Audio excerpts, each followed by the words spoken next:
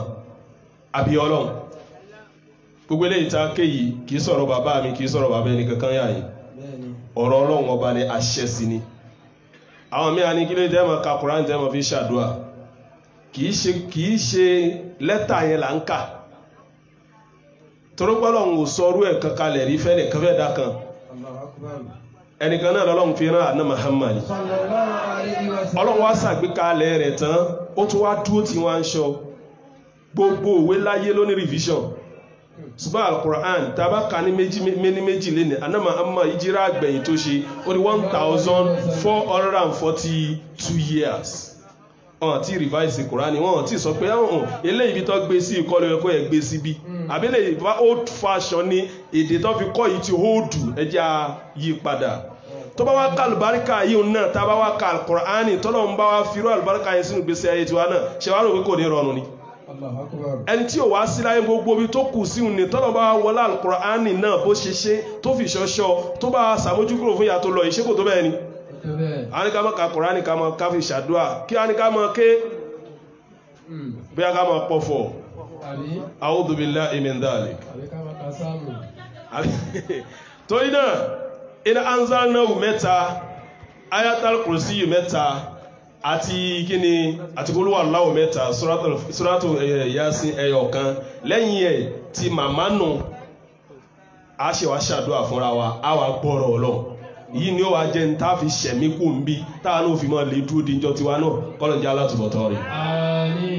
Màmá wa tí Ọlọ́run pè sọ́dọ̀, màmá wa lára pé Ọlọ́run bá kẹ́ wọn o, Ọlọ́run bá gẹ̀ wọ́n. Àwọn akọ́mọ̀ sàrán ní Ọlọ́run mú yẹ̀pẹ̀ burúkú lójú òkú, kò sí yẹ̀pẹ̀ burúkú. Yẹ̀pẹ̀ burúkú ò sí. Bí yẹ̀pẹ̀ bú bá ń bẹ ojú kèfèrí ní ìyún ó wà kìí sójú mùsùlùmí. Kò tí ẹ̀ sí ti jẹ́ yẹ̀pẹ̀ bú. Gbogbo yẹ̀pẹ̀ tọ́lọ́run dáadáa ni. Kò sí yẹ̀pẹ̀ bú. Ìyá wa ò sínú ẹni tí yẹ̀pẹ̀ bú ń bẹ lójú wọn tẹ́lẹ̀. Kọ́lọ̀n kó bá ṣàlékún kẹ́ wọn ni. Kó bá ṣàlékún kẹ́ wọn ni. Ibi a bá wá kù sí kọ́lọ̀n kó bá ṣàmójú kúrò fún wọn. La ilaha illallah. La bismillahir rahmanir rahim. Inna anzalnahu fi laylatil qadr. Ma adraka ma laylatul qadr. Laylatul qadr khayrun min alfi shahr. تنزل الملائكة والروح فيها بإذن ربهم من كل أمر سلام هي حتى الفجر بسم الله الرحمن الرحيم إنا أنزلناه في ليلة القدر وما أدراك ما ليلة القدر ليلة القدر خير من ألف شهر تنزل الملائكة والروح فيها بإذن ربهم من كل أمر سلام هي حتى الفجر بسم الله الرحمن الرحيم إنا أنزلناه في ليلة القدر وما أدراك ما ليلة القدر ليلة القدر خير من ألف شهر تنزل الملائكة والروح فيها بإذن ربهم من كل أمر سلام هي حتى مطلع الفجر بسم الله الرحمن الرحيم الله لا إله إلا هو الحي القيوم لا تأخذه سنة ولا نوم له ما في السماوات وما في الأرض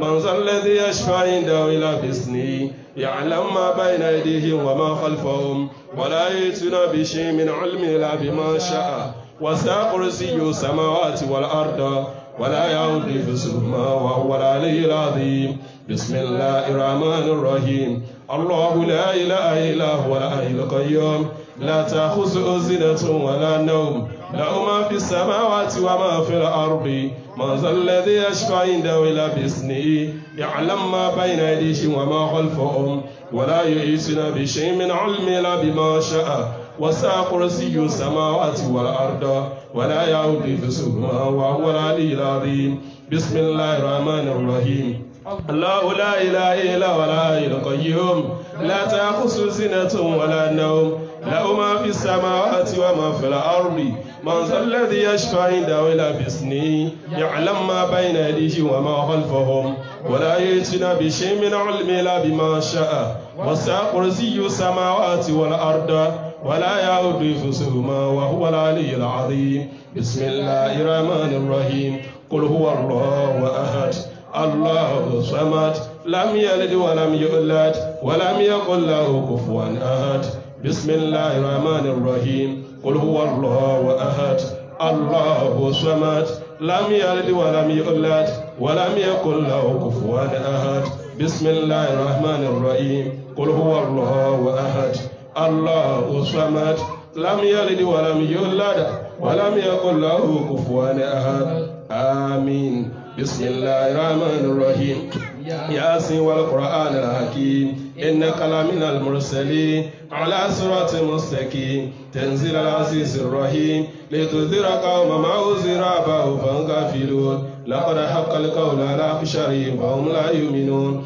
إن جعلنا في أعناقهم أغلالا فهي إلى الأذقان فهم مقمحون وجعلنا من بين أيديهم سدا ومن خلفهم سدا فأغشيناهم فهم لا يبصرون والسواء عليهم أنذرتهم أم لم تنذرهم لا يؤمنون إنما تنذر من اتبع ذكر وخشي الرحمن بالغيب فبشروا بمغفرة وأجر كريم إنا نحن نحيي الموتى ونكتب ما قدموا وآثارهم وكل شيء أحصيناه في إمام مبين واضرب لهم مثلا أصحاب القرية إذ جاء المرسلون إذ أرسلنا إليهم اثنين فكذبوهما فعززنا ففي ثالث فقالوا إنا إليكم مرسلون قالوا ما أنتم إلا بشر مثلنا وما أنزل الرحمن من شيء أنتم إلا تكسبون قال ربنا يعلم إنا إليكم لمرسلون وما علينا إلا البلاغ المبين قالوا إن تطيرنا بكم لئن لم تنتهوا لنرجمنكم ولا يمسنكم من عذاب أليم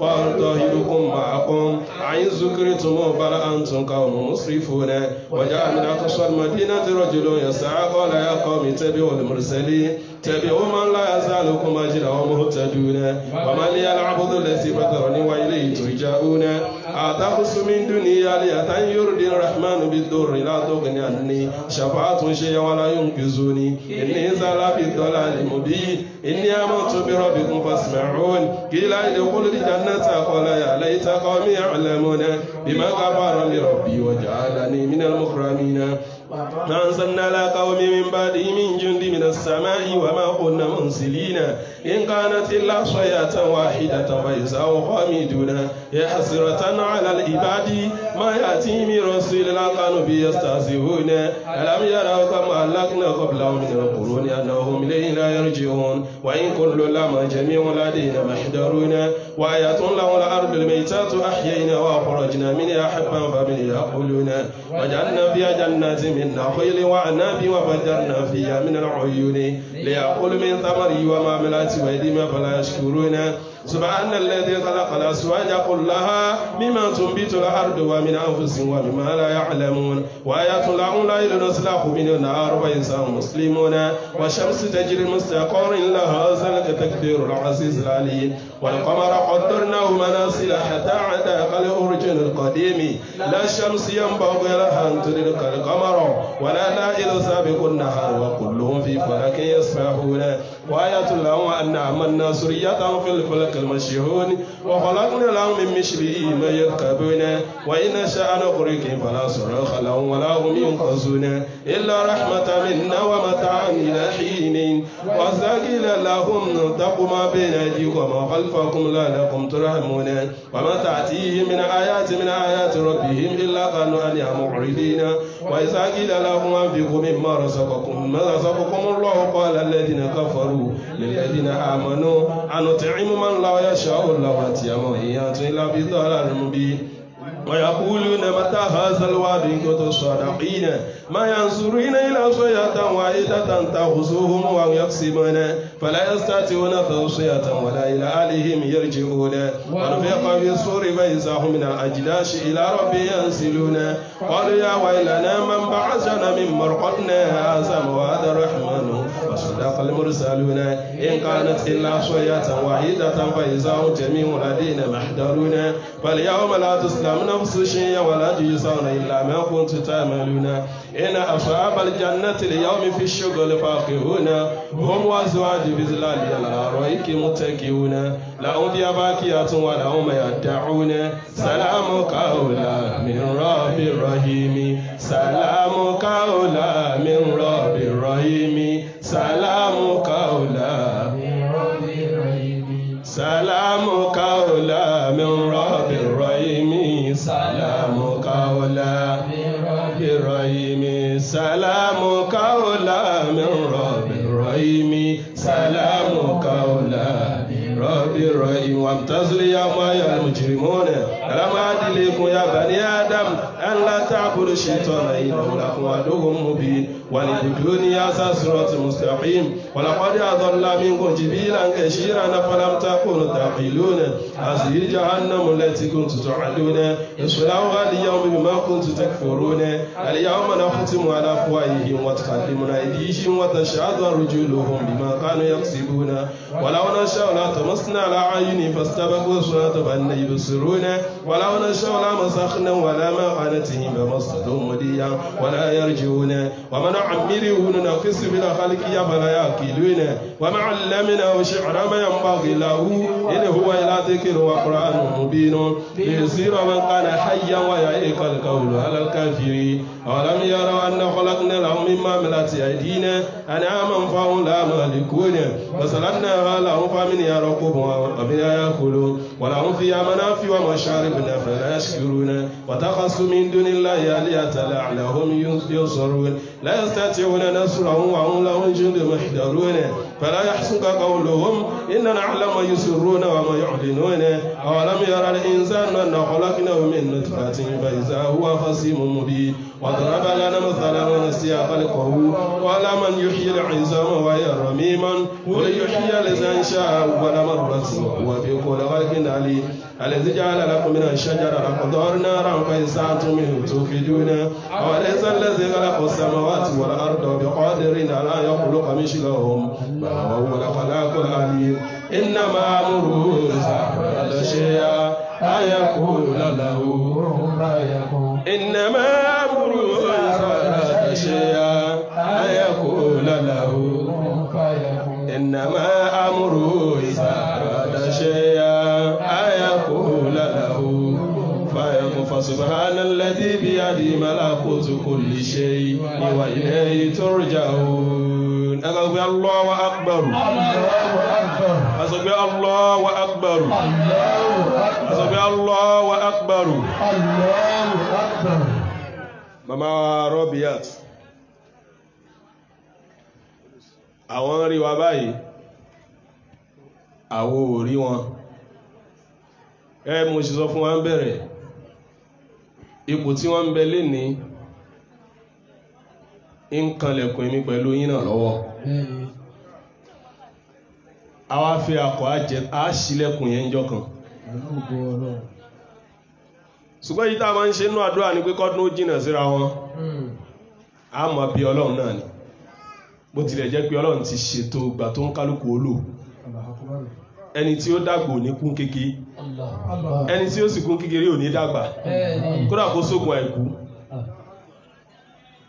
àbí ọlọ́run màmá wa tọ́lọ̀ ní kí ara ti bọ̀ tán wọn pé inú sílámù náà tán sí tán sí rẹ́yìn ìfilẹ̀ ọlọ́dàpọ̀ sábà pa àṣìṣe wọn rẹ̀ ọlọ́dàpọ̀ sábà mójúkó mi láìpẹ́ bá ṣàlékún kẹ wọn bá ṣàlékún gẹ wọn lọ bá fẹ́ sàárè wọn lọ àwọn màláìka aláàánú ọlọ́dàpọ̀ sábà yàn tì àwọn màláìka aláàánú ọlọ́dàpọ̀ sábà yàn tì àwọn màláìka aláàánú ọlọ́dàpọ̀ sábà yàn tì ọlọ́dà ilaha illallah ọlọ́dà àjọkùn ṣoṣo ọlọ́ màmá náà gbìyànjú níwọ̀n bá tí wọ́n lè ṣe nínú ayé kọsẹ̀ tí ṣe tán kálukú náà ó ṣe wọ̀n bá tí ó ṣe yóò kó ń bẹ̀ ibi táwọn bá dèrè ọlọ́dàpọ̀ ṣàbá bá kọ̀mpìtì tó kù fún bá ṣàforíjì fún wọn bá kẹ́ wọn bá gẹ̀ wọn la ilaha illallah wala àjọkù ṣoṣo ọlọ́run á panupá ṣe suratul Fatiha kọ́lọ́kọ́ wọlé àlùbáríkà suratul Fatiha ọlọ́run bá kẹ́ wọn bá gẹ̀ wọn bismillahir rahmanir rahim alhamdulillahi rabbil alamin arrahmanir rahim maliki yawmiddin إياك نعبد وإياك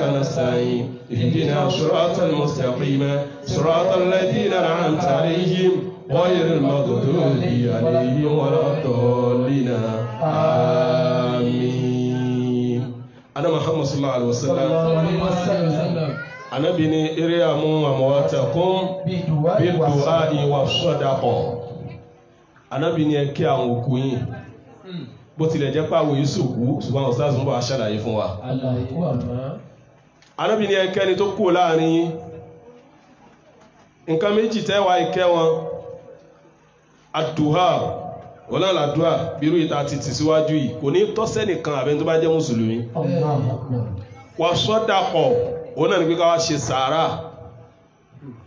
inú àwọn bí sàárà yìí ọ̀pọ̀lọpọ̀ yapa inú máa ń ṣẹlẹ̀ ń bẹ̀ ṣùgbọ́n àwọn stars àwọn ó ṣe wá sí wọ́n bá sọ̀rọ̀ lórí insha Allah òun mo sọ pé àǹfààní tá a ṣe ń bí pọ̀ gan wàláì fẹ́ni tí ó bá farabalẹ̀ ilé tó kùn sí náà ni pé sádàkọ̀ màmá wa yìí wọ́n fẹ́ yín lẹ̀ wọ́n fọ ọmọ lẹ̀ wọ́n fọ ọmọ ọmọ lẹ̀ wọ́n tún fọ ọmọ lẹ̀ wọ́n sì bá àwọn ará aládùúgbò wọn bá wọn lóore torí tí wọn bá dá aládùúgbò ní àwọn níjẹ níjókòó wọn ní ìdáni ìyáwó ọlọ́mọ jẹ kódà bá lè sọ lójú àwọn ọmọ ìyá wọn sọ lẹ́yìn wọn àbí bẹ́ẹ̀ kọ́ ni èyí ọlọ́run ò dá Yorùbá kọjú kò dá wọn mọ́ tá a dé ibi ké wọn ni bá lè wí lẹ́yìn á wí wọ́n sì wí tọ́ ká mú owó sàárà tá a ṣe fún màmá yìí wá àwọn ọmọ màmá dà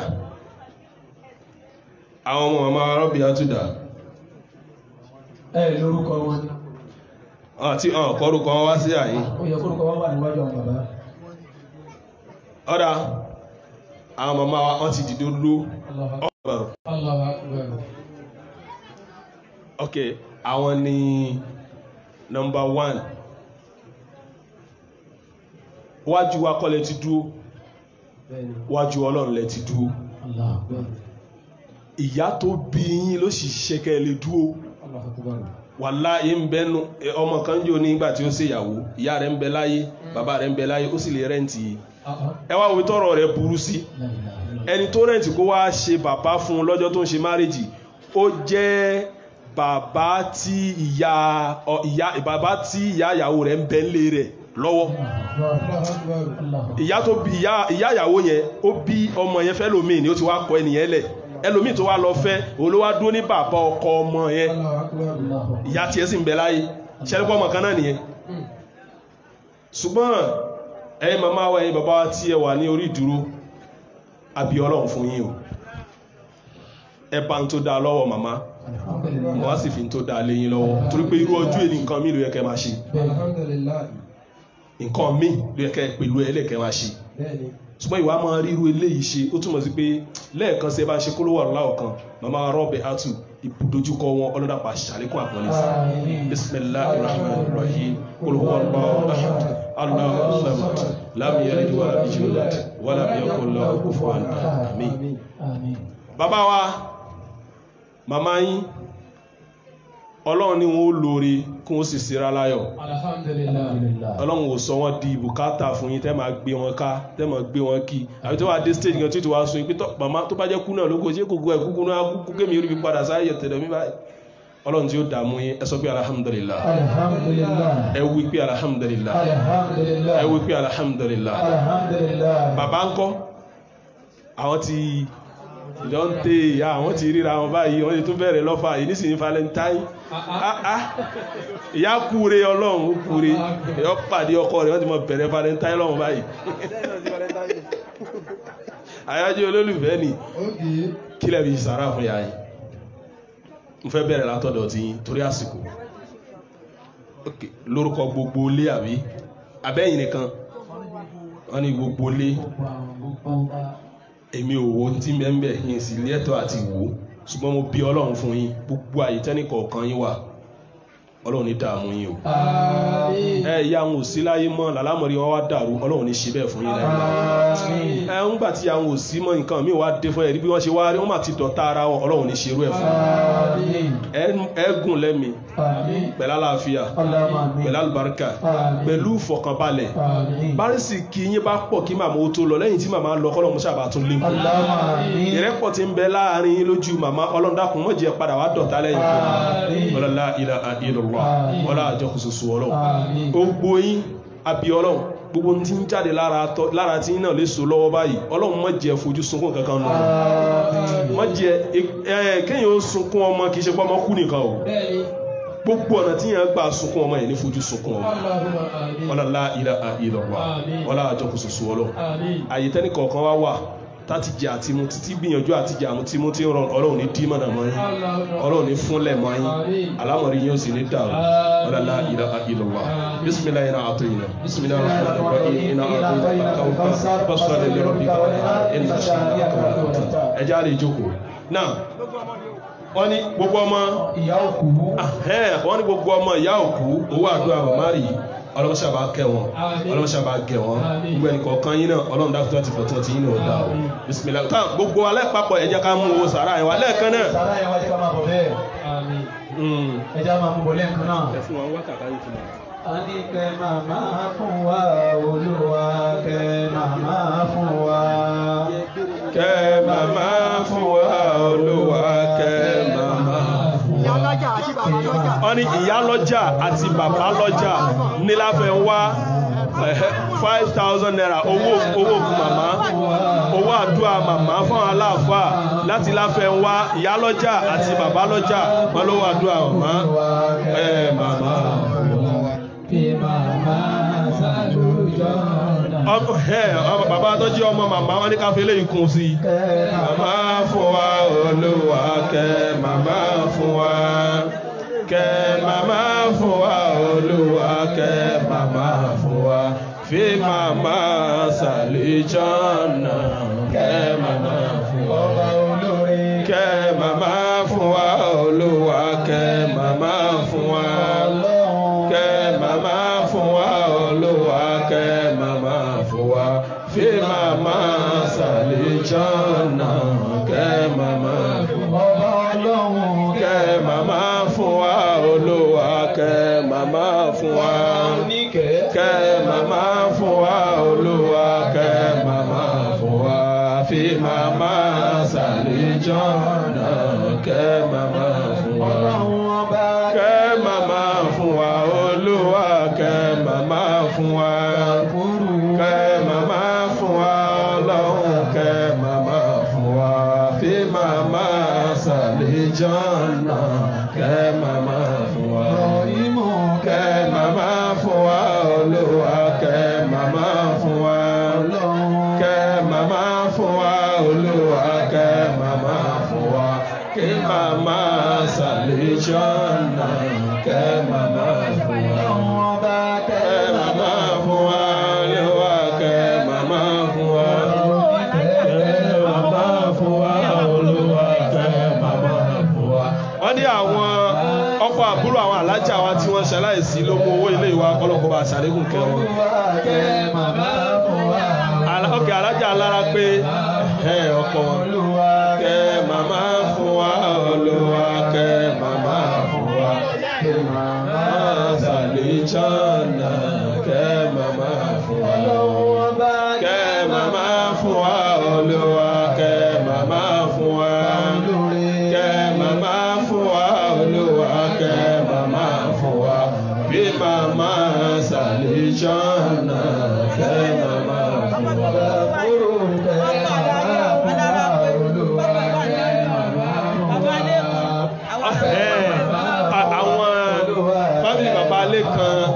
Náà ọlọ́mọṣẹ́ bá wà pẹ̀lú àwọn náà lọ ilé náà ní dàrú màmá fún wa kẹ́ màmá fún wa olúwa kẹ́ màmá fún wa kẹ́ màmá fún wa olúwa kẹ́ màmá fún wa bí màmá sàlìyàn ọlọ́wà ọlọ́mùsára bá wà fún wa kẹ́ màmá fún wa olúwa kẹ́ màmá fún wa kẹ́ màmá fún wa olúwa kẹ́ màmá fún wa fi màmá sàlìjọ́nà kẹ́ màmá fún wa kẹ́ màmá fún wa olúwa kẹ́ màmá fún wa kẹ́ màmá fún wa olúwa kẹ́ màmá fún wa fi màmá sàlìjọ́nà kẹ́ màmá.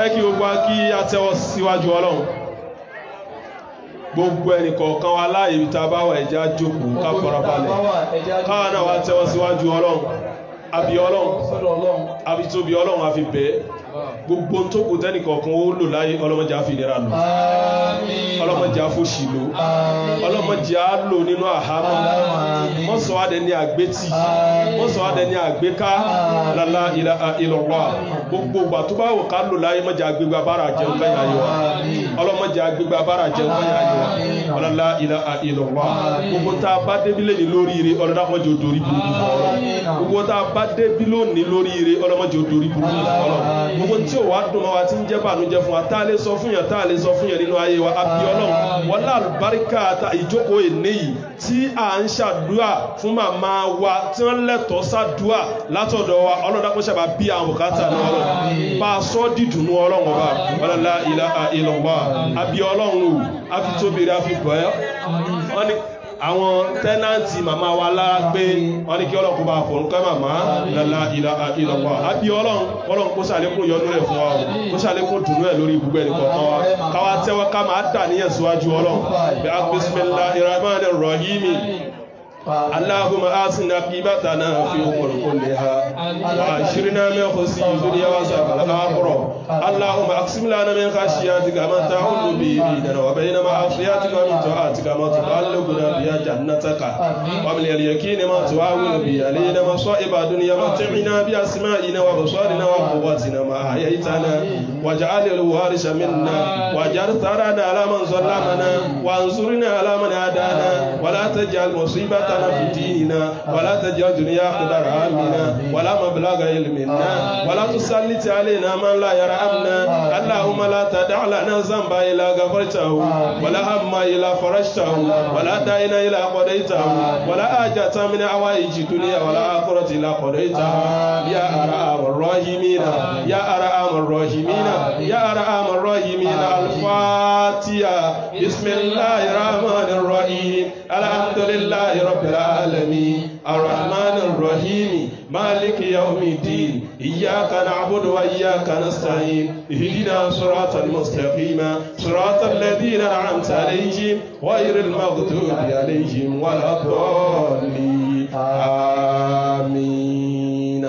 Now kí àwọn sáà sọ bẹ̀rẹ̀ lecture fún wa bàbá wa tí wọ́n jẹ́ aṣíwájú fún àwọn ọmọ màmá ẹ dákun torí Ọlọ́run inú àwọn nǹkan tá a ṣe tí ó tún mọ jẹ́ sàárà tí ó mọ sàn lọ́gbére fún màmá bágbára bá ń bẹ tá a wà àdúgbò tó mi ti ń jẹ wọ́n yá tágbára bá ń bẹ tá a lè gbẹ́ bọ́ọ̀wù síbẹ̀ fún wọn sọ́dà kọjá rí àní kódà kó jẹ́ kànga la gbẹ́mẹ̀ gbogbo ìgbà tí wọ́n bá ń bu omi jáde nínú bọ́ọ̀wù yẹn àbí kànga yẹn ládàrí yóò mọ̀ ṣe kí ni yóò mọ̀ bá màmá àbíkọ́ ajé pé mọ́sálásí kan náà láwo ni àwọn tá a lè ṣe sínú mọ́sálásí yẹn bóyá Kùránì lára síbẹ̀ ni bóyá tó ṣe kan láwo pé mọ́sálásí yẹn nídìí táwa ṣe síbẹ̀ ni ẹ̀jẹ̀ àfirú ẹ̀ náà ká fi kún torí màmá tó bẹ́ẹ̀ wọ́n sì jù bẹ́ẹ̀ lọ ọlọ́kùn máa lékún kẹ́kẹ́ wọn ọlọ́kùn máa lékún kẹ́ wọn ó bẹ̀rẹ̀ látòrí yín tó fi dé gbogbo àwọn ọmọ àtọmọ ọmọ àtọmọ ọmọ àtọmọ ọmọ àtọmọ ọmọ ọlọ́run àpọ̀ ṣàbà ṣàlékún dáadáa fún wa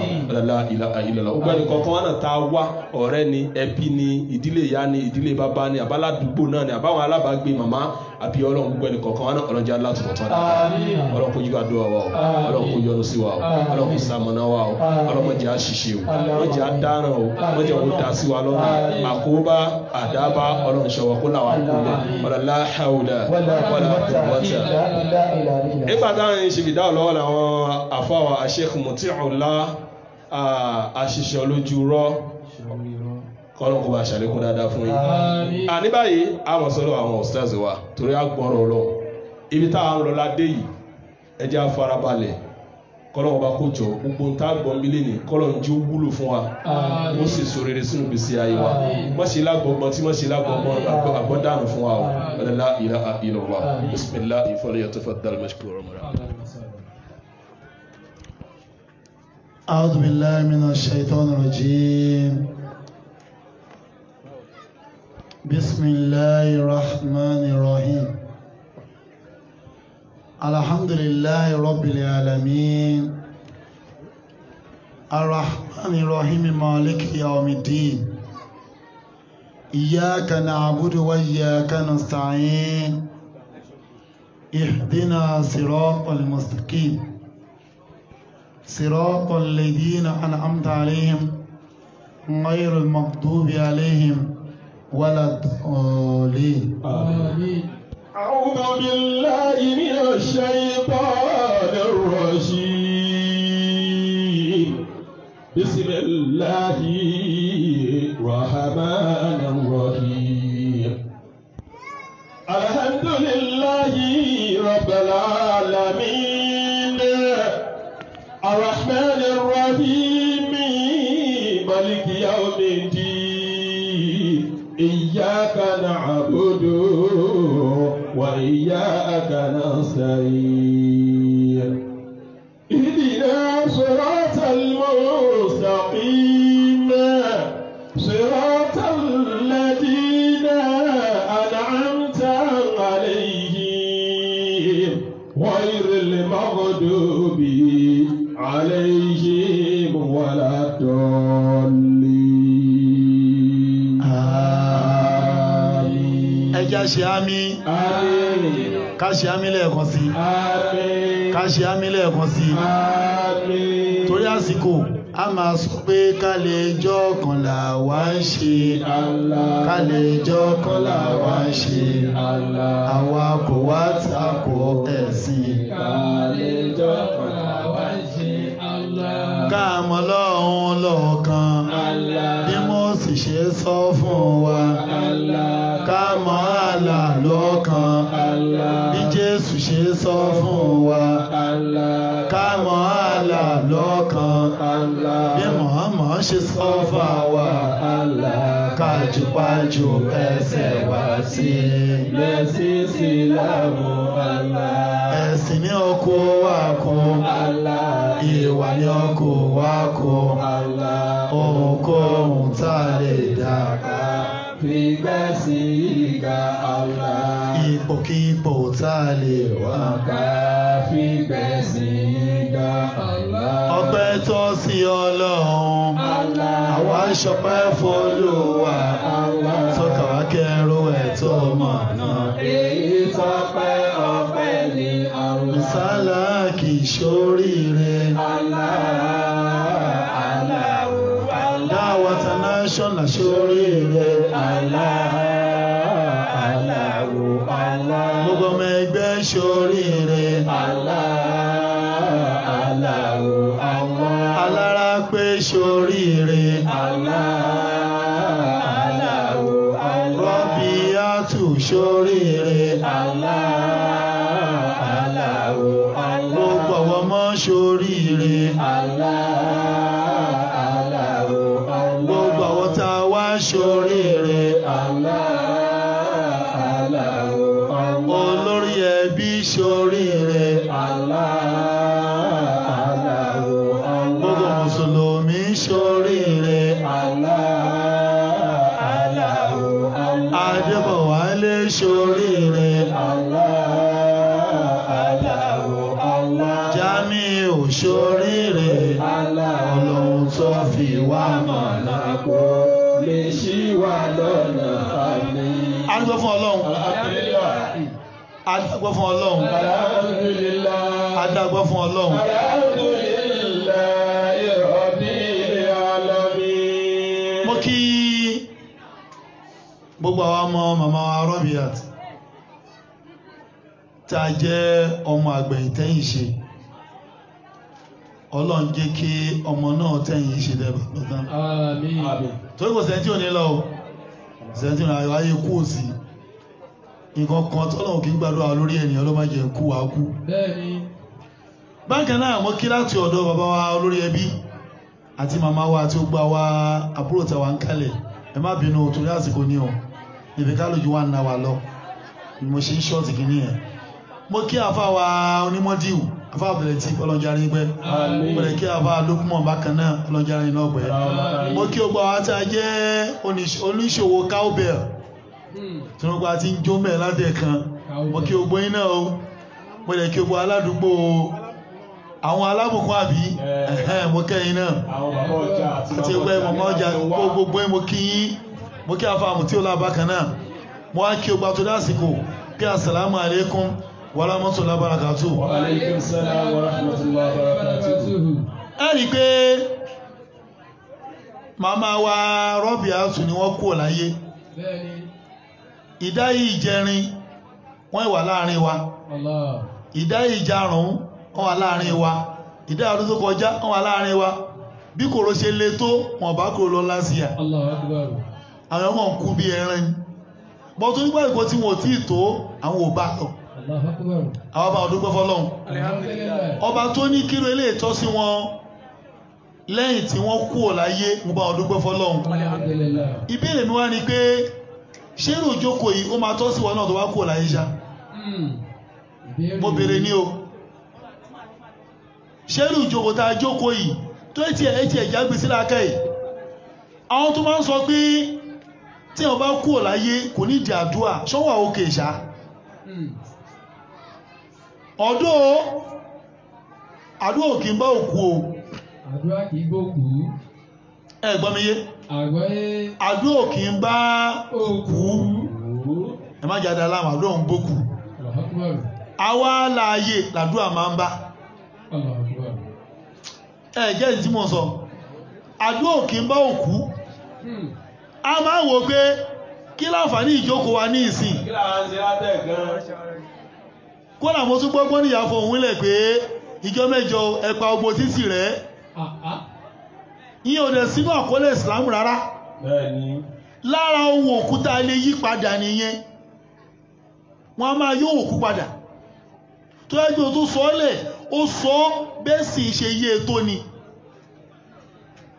èmi náà níyà ọlọ́run kí a ń gbẹ láyé ìyá mi ní jámi ti máa kú ẹ̀dà ọgbọ̀ olúrú mo nírọ̀lẹ́ ní dẹ́ni ìwé ẹ̀rù ìtàdàrú òsì ní máṣọ́ ní lùlù lẹ́yìn ìjọ kẹta ṣùgbọ́n rọ̀bíkà ṣẹ́rí kò sí specific ọjọ́ ta máa mú fòkù nínú Islam bọ́n tí àwọn àfáà fi gba ọjọ́ mẹ́jọ ọjọ́ mẹ́ta wọlé ni pé àwọn Yorùbá irú ilẹ̀ Ìjẹ̀bú a máa ṣe wọlé fún ọmọ àgbè wọlé fún ẹ̀ nílẹ̀ Ìjẹ̀bú ìjọ mẹ́jọ la máa ń ṣe gbogbo ọ̀rọ̀ Yorùbá ló máa ń ní máa ń ṣe ìjọ mẹ́jọ tí wọ́n máa ń fi òòṣà kún afáwò pé èdè máa bọ̀ṣà lẹ́yìn òkú ẹjẹ́ máa ṣe ìjọ mẹ́jọ òkú ìyẹn ló bí o bọ̀ tí ìjọ mẹ́ta yẹn ibi tẹ́rí ẹ̀ wà ní pé ẹ̀rí pé bá fẹ́ ṣọdún sí ọjọ́ mẹ́ta lọ́dún parí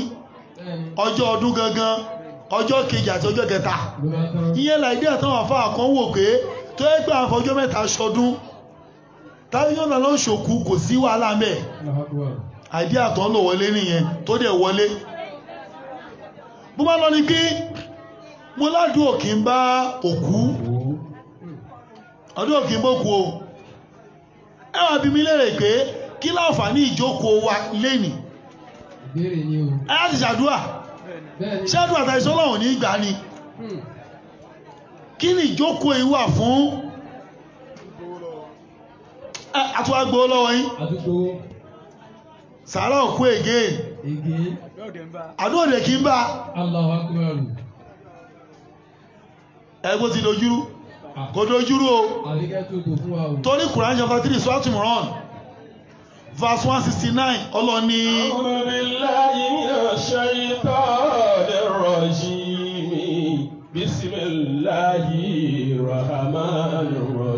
àwọn ìṣẹ́ ọlọ́dọ̀ ọlọ́run kú ọlọ́dọ̀ èṣù ẹni ẹ̀kọ́ ẹni ègbé ẹni làánà ọlọ́mà ìgbó lọ́rọ̀ ní kọ̀kọ́ wà wala tahsabanna alladhina kutilu fi sabilillahi amwatan. ọlọ́ni wọ Muhammadu ẹbá Yorùbá ànábì ẹ Yorùbá ànábì òkèjá ṣe báyìí ẹ tó bá fẹ́ kúlé ní kó Yorùbá ànábì ṣẹ̀rí jẹ́ aṣọ́n tí ẹ nífẹ́ ànábì àìfẹ́ kú iná ẹ̀mí aṣáfẹ́ jù sáyé báyé ṣe lé tó afẹ́ jù sáyé ọlọ́ni wala tahsabanna alladhina qutilu fi sabilillahi amwatan. ọlọ́ni ẹ má sọ bẹ́ẹ̀ mọ́ ẹ yé pè wọ́n ló kú mọ́ alladhina àwọn tó ṣe wípé qutiluna fi sabilillahi amwatan. gbogbo ẹ tó bá kírun kú gbàwẹ̀ kú tó yan zaka kú tó lọ Mọ́kà wọ́n èé ṣòkú o. wala tahsabanna alladhina qutilu fi sabilillah. ṣẹ́ni pé àwọn tó ń sọ wọ́n mọ tó ń sọ gbogbo ẹjọ́ wa ṣe Muslim òkú lòun náà ṣe kí n ṣàdúrà fókù wọn tó ló kú láwọn ọlọ́ni wọ̀n èé ṣòkú o. wala tahsabanna alladhina qutilu fi sabilillahi amwatan. ìtúlẹ̀ bí àyà yìí Ọlọ́run ti kìlọ̀ fún wa síwájú o ó ti kìlọ̀ fún wa kó tó ní pínkú máa pa wá inú Quran 3 yẹn kan náà Surah Imran verse 102 Ọlọ́run ní. ya ayyuhalladhina amanu. ẹ lè dáhùn ní. ayyuhalladhina amanu. bóyá àwọn ọmọ̀túnmọ̀ tó lọ́n sọ Ọlọ́run ní mo pè é tẹ nígbàgbọ́ sọ́lọ́hun bọ̀ tó ní gbé ẹ̀yin ò nígbàgbọ́ sọ́lọ́hun lẹ̀ ṣe lè dáhùn ṣe ẹni máa dán yín wò ṣe ń dán yín wò ẹ ṣeun ẹ máa gbọ́ o ń bẹ́ ṣàdúrà fún yín o ṣe rí èmi ní ìṣòro kan tí máa ń ṣàdúrà mi ò ń gbowó àdúrà lọ́wọ́ yàn bọ̀ tí máa ń ṣàdúrà ọ̀fẹ́ tó bá ṣàmì máa ṣépèlé wà á mú kan méjèèjì ìsílẹ̀ àkóso owó àdúrà àbí kó gbègbè wà á ṣe kan méjèèjì mo ń ṣàdúrà ọ̀fẹ́ bọ̀ kí wọ́n má ṣàwọn máa ń dùn mí àdúrà àkọ́kọ́ rẹ̀ ẹ̀ ní bọ́jọ́ lọ́jọ́ lọ o ṣọ̀pọ̀ tó bá ṣàmì ọmọ bọ́jọ́ lọ́jọ́ lọ nìyẹn a ní kú ọwọ́wọ́ o ṣọ̀pọ̀ tó bá ṣàmì ọmọ rí kú ọwọ́wọ́ nìyẹn ẹ̀ náà kó lè a ní tójú lẹ̀ mọ́lẹ̀ o oníwájú òní kẹ́yìn o ẹlẹ́yìn òní ṣáájú o Abẹ́òkúta láwà Ògún òní fẹ́ jẹ yíwẹ́ o Abẹ́òkúta láwà náà Abẹ́òkúta láwà ṣọ́dá kúkú fẹ́ jẹ wọ́n wẹ̀ kò dẹ̀ dá ẹ̀ kò dá àdúrà ló tún kù náà ẹni tójú olójú kú o àdúrà ló tún kù náà ẹ máa rán mi tẹ̀wọ̀n àdúrà yìí ìrọ̀ wọn ní sàmì na ẹ̀dọ́ àìsàmì ẹjọ́ ṣé ogun tí mo sọ ṣádùrà mo ṣe fún yín ṣá ṣádùrà ní ẹjọ́ sọ máa ń tójú ilẹ̀ mọ́lẹ̀ bó ilẹ̀ fojú ẹ̀ sí òkà tó tẹ̀ mọ́lẹ̀ wọ́n ẹ̀ tójú ilẹ̀ mọ́lẹ̀ ilẹ̀ olójú Ọlọ́run fojú ẹ̀ síbẹ̀ rárá torí kò rí nà wọ́n ọdẹ kí bọ́jọ́ ọlọ́jọ́ lọ ẹ̀gbọ́n mi yé ṣẹlẹ̀ tó bá kú àsìkò ẹ̀ ló tó inú sọ́tún náà Ìkùránì 16:63 Ọlọ́ni tí kú bá dé à ní fi wákàtí kan sún sí àbúkà tó sẹ́yìn. Ajá àjálùhùn la yastaghfiruna sa'atan wa la yastaqdimun. Ọlọ́run tí kú bá dé o fún ẹ̀ lè fi ìṣẹ́jú kan ẹni tí kú bá kàn ló máa lọ gba sátífíkẹ́ẹ̀tì lọ́wọ́ okú ikú òkè léyàn o mọ́ bá ti ibẹ̀ mọ́ bọ̀ kò tí kún àyà ẹ̀ ṣe rí ikú kè léyàn kò tó mú yàn tó bá ti kàn ẹ̀wà lọ́gbà lọ́wọ́ ẹ̀ ní pé èmi ló kàn owó léyàn o ló jẹ́ kí àwọn àdúrà wọ ẹ̀ kè gbà káwà bọ́jọ́ ọlọ́jọ́ lọ ẹjọ́ torí Ọlọ́run màmá tó kú ìsìn wọ́n tó ọmọdún mélòó 91 wọ́n bọ́jọ́ ọlọ́jọ́ lọ ní o ọmọ ìbádé ni wọ́n bọ́jọ́ ọlọ́jọ́ lọ ní náà ṣẹ́yìn ò mọ̀ ni ṣọ́pá wọn ni náà 91 nílẹ̀ lẹ́bí ẹ̀gbọ́n mi yé Ànábì Noah ó lò 1000 years láyé Ànábì Ṣuaibu ó lò 4000 years láyé ṣẹ́gbé yà ìṣọ́kù ni wọ́n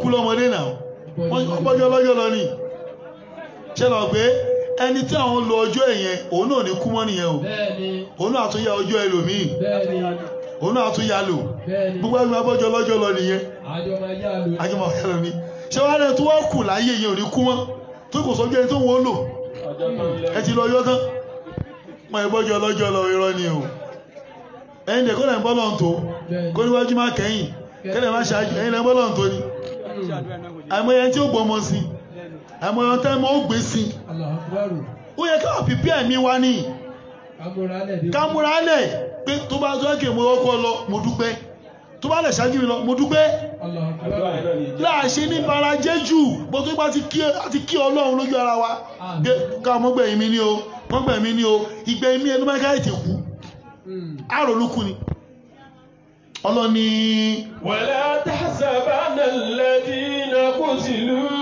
fi sabilillahi amwatan.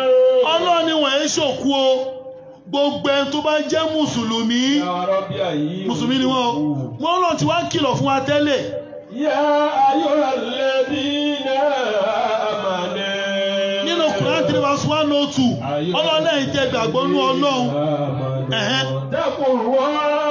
ìtọ́ba yé jẹ́ nìyẹn o kò sí ẹni tó bẹ̀rù Ọlọ́run mọ́nú wa oṣó là ń bẹ̀rù àjẹ́ là ń bẹ̀rù lẹ́bọ̀lógún là ń bẹ̀rù àbẹ̀rù Ọlọ́run mọ́ Yorùbá ló máa ń sọ̀rọ̀ tí ò dáa wọ́n á ní ẹbẹ̀rù ayé lẹ́ẹ̀mẹ́wàá kábẹ̀rù Ọlọ́run lẹ́ẹ̀kọ́ ọ̀rọ̀ wèrè ní tàlàyé ọ̀hún ṣóṣó ni àjẹ́ ni lẹ́bọ̀ olóògùn ni níbo ló wà ṣé alágbára kún àlẹ́yìn Ọlọ́run ṣá ẹ gbọ́ mi yé ṣé alágbára kún àlẹ́yìn Ọlọ́run wàláhì kò sí ẹ má lágbára ni alágbára tí kìí sùn ṣé wò kìí sùn ṣé ó tó ṣú àtàjẹ́ ìbọ̀ṣọ́mọ aláyè lọ sí mítìn tó máa sùn kọ́tọ́ kẹsẹ̀ kò gbá fíìmù lè ní wo èmi ò máa jẹ́ o àbí abánikọ́ wọn tẹ́sẹ̀ tó gírí wọ́n lọ sí mítì wọ́n dẹ̀ ti sùn lọ́ni yẹn Ọlọ́run tó dáwọ̀ èé sùn Allah akbar ọba tí kìí sùn lọ́lọ́ kìí sí tògbé ọba tí kìí kí rọ́rọ́ gbogbo tẹ́ ṣe Ọlọ́run èé ṣe Ọlọ́run èé tọ̀ kèé yàgbẹ́ kèé jẹun kèé mumi kò lẹ́bí mẹ́rin kí o lẹ́bí ń táwọn àfi nídìí ọmọ ní kí àwọn ìtọ́mọ́ ṣe fún yàn ṣe fún wọn ló organize eléyìí kí a má lọ́mọ láyé ṣọ́ lè ṣe lè fún wọn ni bọ́ tọ́lọ́ bá kú ta ló ṣe lè fọ́lọ́hun ní ò ṣe ní kú láéláé ní ò ṣe ní di ọmọ òun lọba lánàá òun lọba lé òun lọba lọ́la kò yẹ tó fẹ́ yìí lẹ̀ fún torí kò tiẹ̀ lẹ́yìn Ọlọ́run lẹ́yìn tí ó fi lẹ́fẹ́ anybody ọba gbére ni al-ayu al-qayyum ọba alààyè tó dádúró fúnra ẹ̀ tí ó fẹ́ ìtì anybody Ọlọ́run ní yẹ́yẹ́ àti lámàánú Ọlọ́run ní ẹ bẹ̀rù èmi ẹwà bẹ̀rù ní ti ìbẹ̀rù máa kí ní kan ṣe rí generation ti wá yìí ló máa jìyà jù wájú Ọlọ́run generation wa ìran ti wá yìí lẹ́ni ìyà tó lágbára jù mọ́ tó fà ṣe láwọn tó ṣọ́ọ̀tì wájú Ọlọ́run làwọn ará lè nú àwọn náà ṣọ́ọ̀tì jù ẹ̀mọ́ bá ń ṣọ́ọ̀tì àwọn òríwà sí kan gbọ́ tẹ́lẹ̀ kínú àtódé ọ̀rí torí òjíṣẹ́ àkọ́kọ́ ta ló sáyà lọ́bì inú wù ní ó wá ń ṣíwà fáwọn èèyàn kẹ má bọ́ ṣàmọ́ ọlọ́ni ọ ní àdídìrí ní ẹni oníyà kan máa jẹ wá tàbí yarú ẹ̀jẹ̀ rí tàbí akẹ́kọ̀ọ́ kò jẹ́ yan rí ilé inú àlọ́ ṣọ́ọ̀tì ju tọ́lọ́mọ̀ fi àjẹ wọn àwọn náà lẹ́sìpẹ́sì kankan ẹwà wà lẹ́nì àwọn aka ìtàn Nóà Ọlọ́run pàṣẹ wọ́n kọ́ Ọlọ́run fún ipa wọn rẹ̀ ara lè Lútù akàtọ̀ wọn Ọlọ́run jẹ wọ́n yà àwọn Ádù àwọn ọgbẹ̀gbẹ̀rẹ̀ Ọlọ́run jẹ wọ́n yà gbogbo ẹ̀lú àwọn Kùránì o ara lè Mósè akàtọ̀ wọn Ọlọ́run jẹ wọ́n yà ti Jésù akà Ọlọ́run jẹ wọ́n yà Ànábì àtàwọn sọ̀hábà tó ń ṣáájú aka Ọlọ́run jẹ àwọn kan yà tó gbẹ̀rù gbọ́nrín gbogbo ẹ̀ láka o ṣó wá yẹ kó ẹ̀pà àti máa gbẹ̀rù gbọ́nrín lé ní ṣẹgbà àgbàdùn gbẹ̀rù táàkà Yorùbá ló máa ń sọ pé ẹni tó jì sí kòtò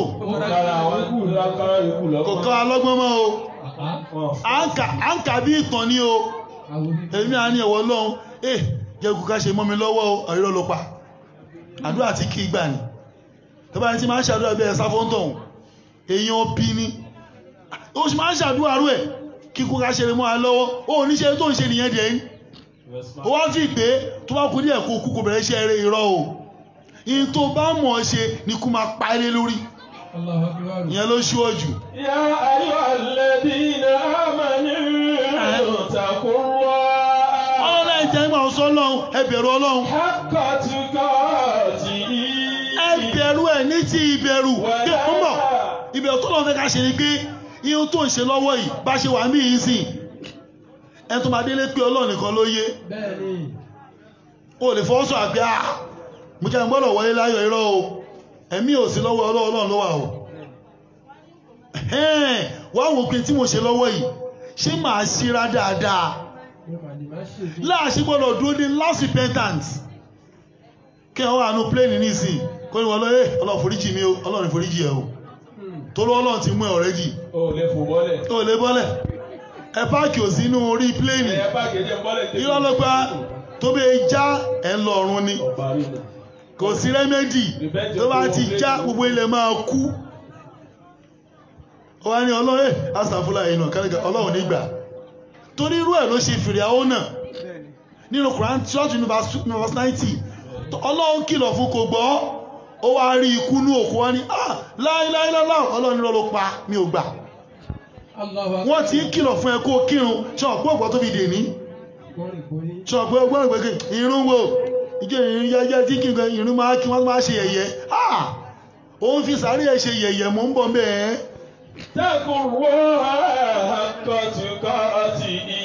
Ọlọ́run ni ẹ bẹ̀rù Ọlọ́run ní ti ìbẹ̀rù wala tamutunna illa wa antum muslimun. Ọlọ́run lè wá gbọ́dọ̀ kú o àfi kẹ́ ẹ jẹ́ Muslim níwájú Ọlọ́run gbogbo àtàránṣẹ́ láì Muslim ni wọ́n látòrí Noah dórí Abrahamu dórí Jeremiah dórí Isaiah dórí Mose dórí Jésù dórí Muhammadu wọ́n kírun tó fi kúrò láyé ni tó bá kírun ó ti jìyà o òkú ni ẹ́ o.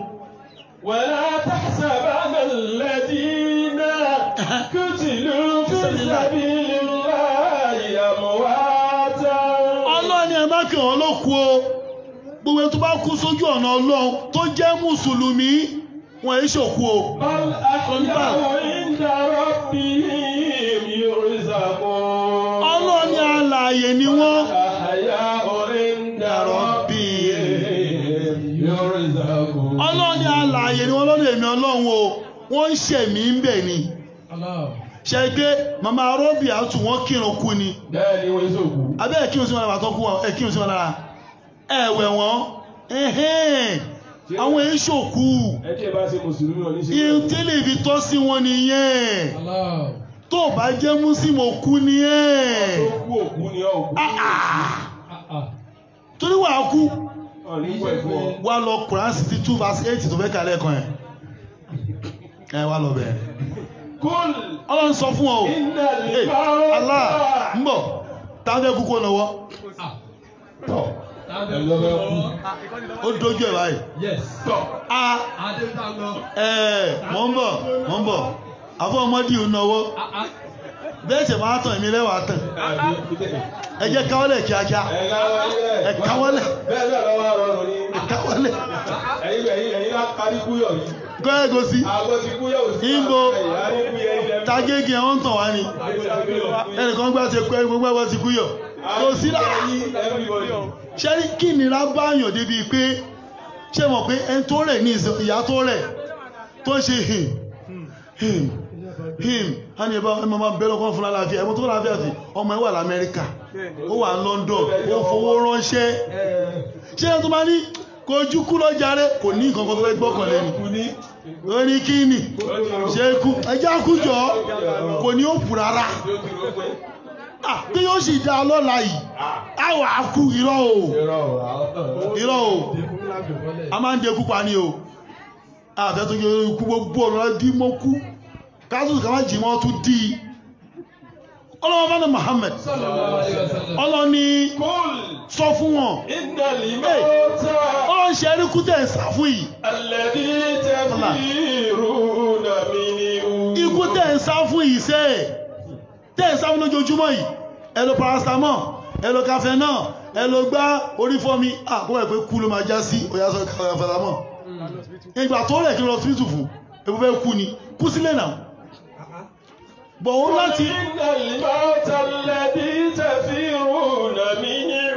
ọlọ́run ikú tẹ́ sá fún yẹn o ikú tẹ́ fẹ́ kú sí yẹn o ọlákíkùn ọlọ́run gbẹ̀kígbẹ̀kí lẹ́ ṣe ẹ fàyàlùyà ni ẹ gbọ́ mi yé bọ́lọ̀ ṣe sọ́rẹ̀ ó dàbí pé àfáàmù tí ó láàrẹ̀ èmọ̀ sáfú kú àwọn ajẹ́ kú mo wá ń sá kiri ìjọ ìmọ̀gàn ṣe báyìí gbímú bá kìí sí kú fúnra mi ikú eléyàn ẹjọ́ rìn pàdé ní ọlọ́run ti parí ẹ ẹtù máa kúkú omi ọ̀tọ̀ ikú iná ọ̀tọ̀ ilé òwò pa ọ̀tọ̀ bọ́tà ni ó pa ọ̀tọ̀ mọ́tò ni ó pa ọ̀tọ̀ ọ̀kadà ni ó pa ọ̀tọ̀ ni ẹni tá ni ó kọ́ ara ọ̀tọ̀ tún lòun ọlọ́run ṣe ṣe nìyẹn kíkú tó wá dé kí ní po pìpí alẹ́ kò ní iná lè máa lẹ́bí tẹ̀sí rúnà mídíò fa iná mọ̀lá kí mọ́. a ní kú tó ń sá fún yẹn sẹ́ ẹjọ́ pàdé ńjọ́ kan kẹ́ ẹ tó wá pàdé kí ló pèsè ilẹ̀ olùmọ́dọ̀lá oṣù ọ̀pá but aláàkótẹ́ ẹ̀kọ́ pè sílẹ̀ ní ẹ̀sìn first thing nìyẹn o torí ọmọ gbé ẹfìwà kẹ́sìn ẹfẹ̀sìn kún wà ọ̀rọ̀ burúkú ni ṣọlá tó bá lẹ́sìn ó gbọ́dọ̀ níwà torí pé ṣorí ìrù táǹkì yẹn bá lọ sí Quran 29 verse 46 ọlọ́ni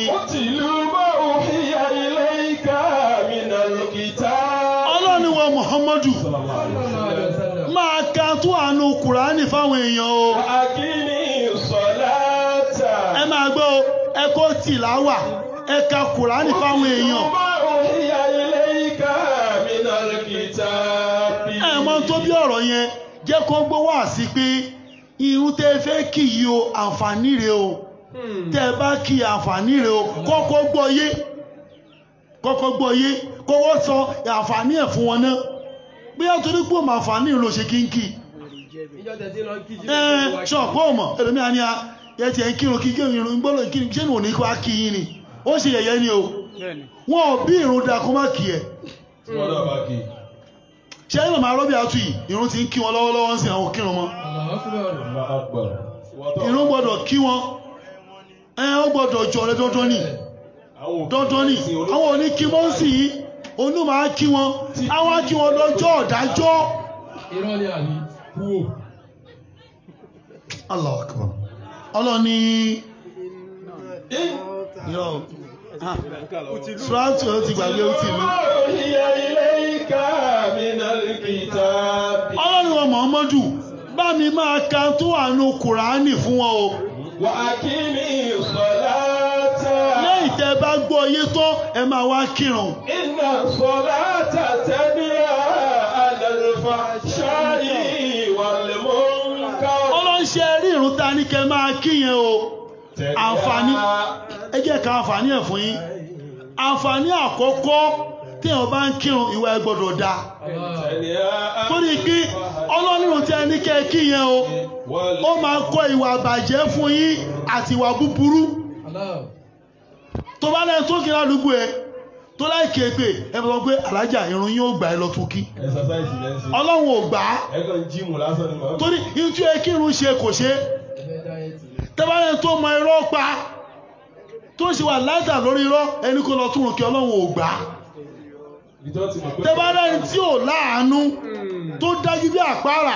ẹ lọ́lọ́wọ́ gbàrún ẹ o torí pé àwọn tírun máa kọ̀ fún ẹnìyẹn tó bá ń kí ẹ gbọ́ mi yé. ẹ̀yà Kùránì ni o. wọ́n mú ká. Ọlọ́run ta ní kẹ́kí yẹn yóò máa kọ ìwà àbàjẹ́ àti ìwà búburú fún yín. Iṣẹ́ ìrun nìyẹn. Àǹfààní àkọ́kọ́ èèyàn kírun nìyẹn. Gbogbo tó bá kírun kò lè níwà láéláé. Tó bá dá aládùúgbò ó camouflage ní ìwà ẹ̀kọ́ nìyẹn. Ó ṣe torí pé kó má sọ mí lẹ́nu. Pé tó bá ń kírun á ṣe nǹkan torí tọ́lọ́ tànábì ni. Kò ní sọmọ èèyàn lórí torí pé bá mi mọ ẹ̀kẹ́ Yorùbá náà fọ́nì wọ́n ní ẹjá tọmọ ọlọ́mọ àmọ́tọmọ náà máa rìn sí ìka ní Yorùbá wọn lójú àánú. Èèyàn máa ń tọmọ ọlọ́mọ fọ́lọ́ ni tó bá dọ̀la ó kí ẹ wàhálà àti ẹ̀ kò kí ẹ wàhálà àti ẹ̀ ìhun tẹ́sì kọ́ ẹ ló ṣe yẹn ẹ̀gbọ́n mi yé ìhun tí ìrun kọ́ wa nìyẹn o àǹfààní àkọ́tí wọn máa ń kírun nìyẹn ṣé àǹfààní lẹ́ẹ̀kejì fọwọ́ tá à ń kírun ìjọ tá a bá ti kú tó bá ti sin wá Allahu Akbar ṣé Kùránì máa dá o Muhammadu máa pé o Ànábì ló jẹ́ kó yá ní tó wà nù sàárè bí sàárè ṣe rí gbogbo àwọn tó kú òdébẹ̀ rí Jésù òdébẹ̀ rí Mósè òdébẹ̀ ogun òdébẹ̀ ọmọ tó wà ń bẹ̀ tó bá bùkún ògbé sórí yẹn wá kò gbé wá Kùránì ló gbé àtàdísà Ànábì ó jẹ́ kó yá pé tí wọ́n bá ti kú tẹ́ bá ti sìn ọ́ sínú sàárè wọn ò bí ẹja Yorùbá ní ọmọdé lẹ́rù ọba ọba máa ń gbòwé ẹ̀rẹ́ ìwọ́dé nù sàárè wò ó ẹgbẹ́ Ọlọ́run kan ṣe kinní kan tó máa ń dùn mí ẹmọ kinní yẹn ó yẹ ká máa gbóhùn òkú nù sàárè Ọlọ́run bẹ́ẹ̀ tó máa ń gbòwé rí wa pé wá pé agbọ́dọ̀ kírun kú ni gbọ́dọ̀ ní pé ààrẹ tó wà nù sàárè adẹ̀rí etí wa lódì ṣe bá gbọ́ tọ́ tó ti lọ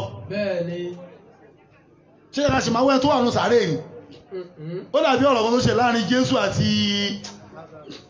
Abrahamu ọjọ́ kan ọ̀pọ̀lọ̀ lè gbèsò sórí yẹn pọ̀ nínú Luke chapter 19 láti 19 to 30 mo ní ìdí ẹ̀ àwọn ti pẹ́ Luke 19 from verse 19 ẹ máa gbọ́ sórí yẹn o kó lè yé ẹ pé o ò lè gbọ́ àti tó lọ máa jẹ́ kó gbọ́ lókù máa gbọ́ o dá lóhùn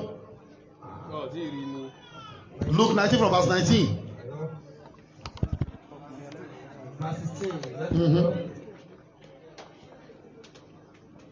bẹ́ẹ̀ láti verse 16 gbá ẹ̀ tó lásìkò ìfẹ́ lókè wà náà lọ èyí èkíní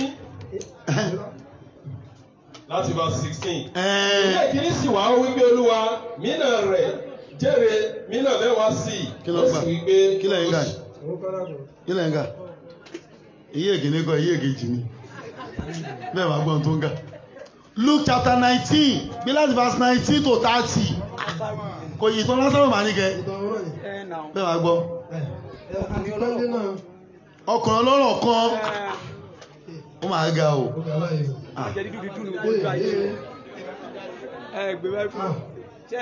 ìgbà tán ìgbà gbọ́dọ̀ ní ẹ̀rá yìí wọn lóde báyìí wo Luke 16 gbá láti verse 16 to 30 àwọn olódò Luke 16 from verse 16 àwọn olódò ẹ máa gbọ́ story yẹn o fún wọn náà láì fún wọn mọ̀ gbé lè jáde kó lè mọ̀ pé ó yẹ kó rí ẹ pé wá lọ́sàn-án yìí Jésù wípé ẹ máa gbọ́ o ǹjẹ́ mo sọ pé èmi rò pé Ọlọ́run ṣèkà fún wa ni láì má jẹ́ kẹ́ni tó wà nù sàárè sọ̀rọ̀ Jésù ní ẹ̀kí ni etí àwọn eléyìí ti di ọkùnrin ọlọ́rọ̀ kan wà Luke 16 for verse 19 tí ó ń wọ aṣọ elése àlùkò ó ń wọ aṣọ elése àlùkò àti aṣọ àlà dáradára ẹ máa gbọ́ o ó sì máa ń jẹ dídùn ó máa ń jẹ tó dá aláyé ṣọ́n kí náà ṣe ń jẹ tó dá aláyé alágbè kan sì wà olóṣì kan wà tó jẹ́ oníbàárà tí a ń pè ní Lásárù wọ́n ké Lásárù tí wọ́n máa ń gbé wọ́n kalẹ̀ lẹ́bàá ọ̀nà ilé ọmọ ṣẹ́rí Lásárù yà láàárẹ̀ tún ni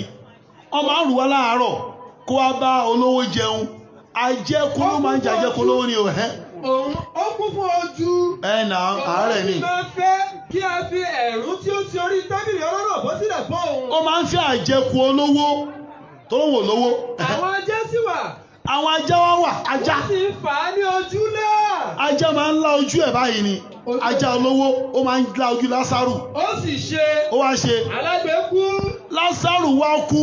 Àti ọwọ́ àwọn áńgẹ́lì gbé lọ sí ọkọ̀. Ṣé Lásárù yìí ó máa ń kírun, ó ń gbààwẹ̀, Mùsùlùmí Lásárù lójú ayé. Àti ọwọ́ àwọn áńgẹ́lì gbé lọ sí ọkọ̀ àyà Ábúráhámù. Àwa gbé lọ sọ́dọ̀ Ábúráhámù ní Paradíṣe. Ọlọ́rọ̀ náà sì kú pẹ̀lú. Lẹ́yìn ọdún kan, Ọlọ́run náà wá kú. A sì sìn. Àwa sin òun náà. Ní ipò òkú. Ní ipò ìgbà tó wà nínú sàárè òkú. Ni ó gbé ojú rẹ̀ sókè. Ó kàn wòkè báyìí. Ó ń bẹ nínú iṣẹ́ oró. Ọlọ́run fẹ́ kọ́ akọ́ ẹ̀kọ́ kan ń bẹ̀ lórí mùsùlùmí yẹn fún Jésù. Ó ń bẹ nínú iṣẹ́ oró. Ó ń jẹ ìyà tó tó ìyà. Ó sì rí Ábúráhámù ní òkèèrè. Ṣọ́ọ̀mù tí mo sọ yìí, irọ́ ni mo ń pa ìwọ kú wò. Ọlọ́run wà rí ìwọ kú wò. Ọwá ròyìn bó ṣe jẹ́. Ó sì rí Ábúráhámù ní òkèèrè. Ó wá rí Ábúráhámù lókèèrè. Àti Lásárù ní òkun àyà rẹ̀. Àti Lásárù tó wà lókun àyà Ábúráhámù. Ó sì ké. Ó wá kígbe. Ó wí pé. Ó sọ pé. Ábúráhámù bàbá. Ábúráhámù bàbá. Ṣàánú fún mi. Ó rẹ̀ ṣàánú mi. Kí o sì rán Lásárù. Bá a rán Lásárù. Kí o tẹ oríkèé rẹ̀ bọmi. Kí ó to ẹ̀yin ẹ̀gbìn sí lákẹ́ yìí. Ẹ̀yin náà wò mí lélẹ́ yìí ní ìsìn. Ẹ bá ń bù. Ẹ bá ń bù síbí. Ẹ kàn kú sórí ibẹ̀. Kí o tẹ oríkèé rẹ̀ bọmi. Kó ti bomi. Kí o sì fi tù mí ní ahọ́n. Ẹ jọ. Mélòó ló àánú ẹ̀wọ̀n yìí? Kí o sì fi tù mí ní ahọ́n. Kẹ́lẹ̀ wo bí ọ̀run àpáàdì ṣe le tó. Nítorí èmi ń jọrọ nínú ọ̀wọ́ iná yìí. Torí kí wàá láì pọ̀ ọ̀run náà yìí o. Ṣùgbọ́n Ábúráhámù ṣé mọ̀ wí pé. inú Ábúráhámù wá ṣe pé ọmọ rántí wípé. ìwọ náà máa rántí bó ṣe jókòó yẹn o. Nígbà ayé rẹ̀. ṣọ̀pọ̀ ní o kírun o gbà kó gbà wẹ̀ o gbà kíní kan o gbà onínú mi mọ́ kò ní kí kírun Nígbà ayé rẹ̀. Nígbà ayé rẹ̀. Ìwọ ti gba ohun rere tirẹ̀. Ìwọ gba tó dáná olówó. Àti Lásárù. Lásárù yìí. Ohun búburú. Bí àjẹkù kájá máa bá jẹ inú àwo ló wà láyé. Ṣùgbọ́n nísìnyí. Ara rọ̀. Ara ti wá rọ̀. Ìwọ sì jọrọ. Ó àánú ìnira. Àti pẹ̀lú. Gbogbo èyí. Àbí ògún lọ́kàn sí agbede méjì àwọn àti ẹ̀yìn. Abraham wá sọ fún ọlọ́rọ̀ pé àánú ẹ̀ ń ṣe mí lóòótọ́. Ṣé okòó wà báyìí ni? Dìbí kíní kan wà demarcation kan wà láàrin wa. Kí àwọn tí ń fẹ́. Ó kàn transparent ni. Ẹ̀yin tẹ́ wà nù ná ẹ̀yin lè kọjá sọ́dọ̀ wa. Àti kí ẹnikẹ́ni ló sì lè. Àwa náà ní kọjá sọ́dọ̀ ẹ̀ lè kọjá sọ́dọ̀ wa. So ń bọ̀ ó máa gbé omi yẹn kò lè kàn ẹ́ lẹ́nu àlè dọ́dọ̀ ẹ̀. Ṣé wọ́n fẹ́ rú ẹ̀? Ó wá sọ pé ǹjẹ́ mo bẹ̀ ọ́ bàbá kí ìwọ kí o rán ọ lọ sí ilé bàbá mi. Ó rí kó ti tán fóun. Má yóò tán mẹ́kọ̀ọ́ tó ronú pé àdá o. Ó ti tán fún lówó. Wọ́n pé ó mà ti tán. Ó wá ní Abraham mo mọ̀ pé tèmi ti bàjẹ́ mi tí mo wà yìí. Mo ná márùn-ún láyé. Nítorí mo ní arákùnrin márùn-ún. Ọkùnrin márùn-ún mo filẹ̀ láyé o. Kí o lè rò fún wọn. Kó lè lọ rò fún wọn. Kí àwọn ojú má bàa wá sí ibi ọ̀rọ̀ yìí pẹ̀lú. Sàárè rẹ̀ wò yí o. Ìròyìn sàárè rẹ̀ o. Abrahamu sì rí fún wípé. Wọ́n ní àbámi ròyìn dìde kó lọ wàásù fún wọn. Bóyá wọn á jẹ́ gbọ́.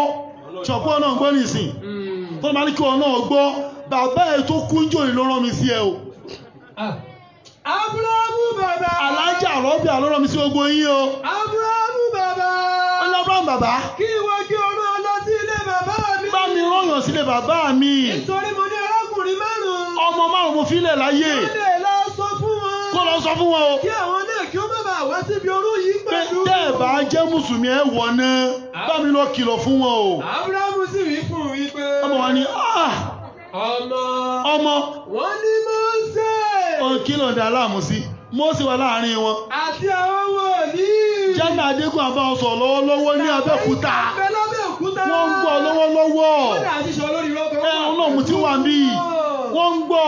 Jẹ́ kí wọn kí ó gbọ́ tiwọn. Jẹ́ kó gbọ́ tiwa. Bàbá yẹn. Ó sì rí pé. Ọlọ́rọ̀ ni ẹ̀. Abrahamu ojú mọ̀ sọ lè yí ẹ. Bẹ́ẹ̀ kọ́. Ṣọlá ọmọ wọn yàwó èdè bíi pé wọn ò ní gbọ́. Ṣùgbọ́n. Ó wá ní Abrahamu jọ̀ọ́jà ṣe kíní kan jọ̀ọ́jọ̀. Bí ẹni kan mo mọ̀ wọ́n dáadáa. láti inú òkú tọ̀ wọ́n lọ. wọ́n bá fún mi bá mi gbé òkú kò dìde.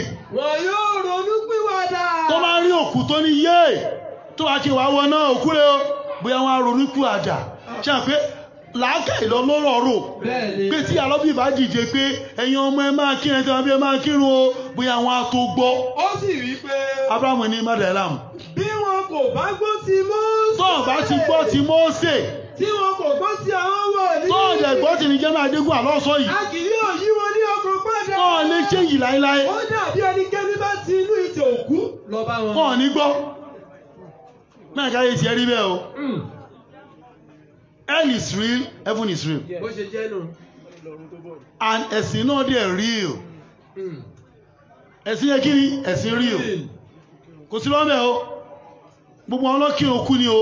Mósè Jésù wọn lọ kírun kú. tó bá kírun kú tiẹ̀ bá ẹ o. mo tó bá dénú sàré fílásìkò tó bá ti ń gbé sí sàré báyìí. Allahu Akbar. ó ní kó máa ń bà mí lẹ́rù.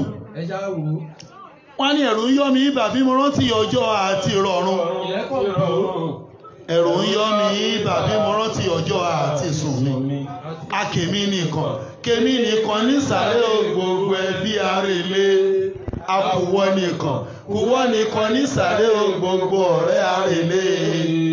ẹ̀rù ń yọ́ mi ibà ẹ̀rù ń yọ́ mi ibà bí mo rántí ọjọ́ àti sùn mi. ṣé rò kí ń bà wọ́n ni? bí wọ́n gbé ẹsẹ̀ sàárè ìjọ kan wọ́n ní kó máa mẹ́. ẹni bá ti kú ló nísìnyí. ó lè nísìnyí o wọ́n ń tàn ẹni o pé ẹni tí kú nísìnyí o ẹni tí kú nísìnyí o ẹni tí kú nísìnyí. wàhálà ó ṣe bẹ̀rẹ̀ iṣẹ́ ni. ìwọ tó sinmi tó fi kú. ọ̀dọ̀ wọn náà sọ pé ìyá ẹ̀ má sùn lọ́rùn ìyá tó ṣe wàhálà tó fi kú kó tó má sùn lọ́rùn. wàhálà inú pa kó tó má tún sùn lọ́rùn. gbàtí wọn náà ò dánú ọmọ. so tó bá ti wá tẹ̀wù sínú sàárè tá a bá ti gbẹ̀yìn dà wọ́n wá sọ ẹ̀mí padà sí lára. àwọn ti lọ ààrẹ yìí mọ́ màá mú sórí kan wá fún yín tó jẹ́ reality tó máa yà yín lẹ́nu. àwọn màláìkà méjì máa dé màláìkà kan náà ni àlọ́bì ní kùmọ̀ tó wà lọ́wọ́ ẹ̀ ní lórí ẹ̀ ní rí ẹsẹ̀ ó máa gùn wọ sọ́mọ̀ ó máa gùn wọlé lọ ni.